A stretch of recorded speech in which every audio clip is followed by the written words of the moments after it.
નમસ્કાર, જય માતાજી મિત્રો. હું છું આપણો નરેન્દ્રસિંહ પડિયા.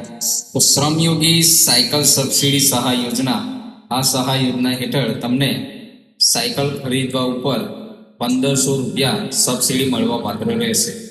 આના માટે તમારે આધાર કાર્ડ, બેંક પાસબુક, કંપનીમાં જોબ કરતા હોય તો એનું બોનોફાઇડ સર્ટિફિકેટ, આ 3 વસ્તુ હોવી ફરજિયાત જરૂરી છે. અને બીજું કે સાયકલ તમે જ્યાંથી લીધી હોય તેનું જીએસટી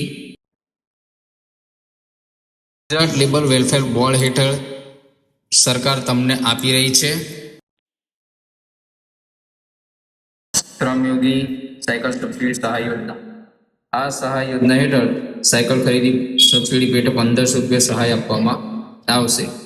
સહાય અને આખરે નિર્ણય વેલફેર કમિશનર શ્રીનો રહેશે, ન્યાય ક્ષેત્રે, અમદાવાદ. બરાબર. અહીંયા બોનોફાઇડ સર્ટિફિકેટ તમારે કંપનીમાંથી કઢાવી લેવાનું રહેશે.